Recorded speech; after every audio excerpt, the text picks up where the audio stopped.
The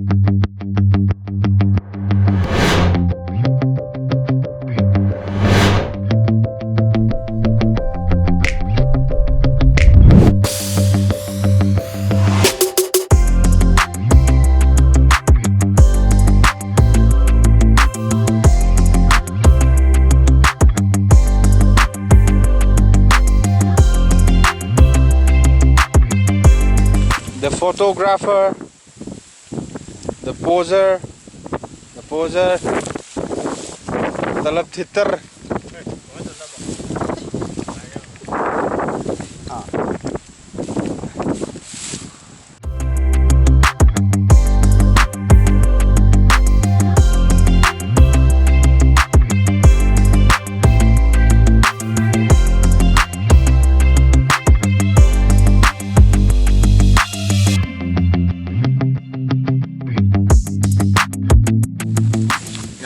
Masih singsiam ngom me,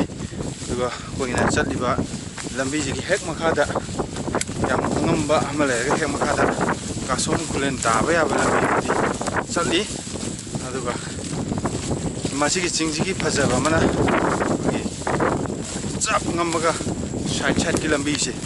semua kan ada di lambi, laiba, ada makal ki ching mana masih ching-gi.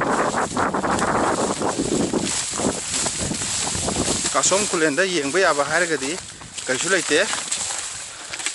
hantak lambi nong na sembagi lambi yam phajaba lambi chingda satpa lambi haijina bu phajai adugumba lambi duda gari thoroga lakanda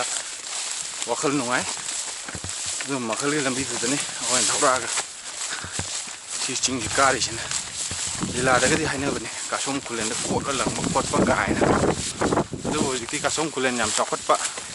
mafam ma oire lambi thongi khudong chaba leibadagi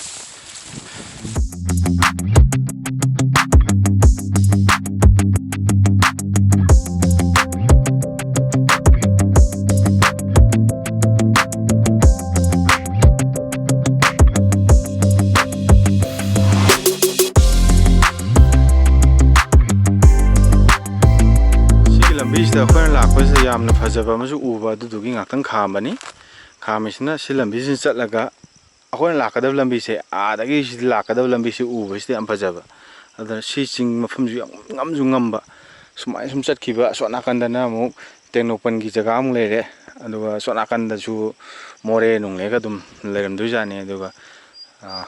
manipur ga burma ga border se yam nakla mafam ni si mafam sidagi yam phajaba se ngaktan khamaga gari ngaktan khamaga video mayam gi damak video namjara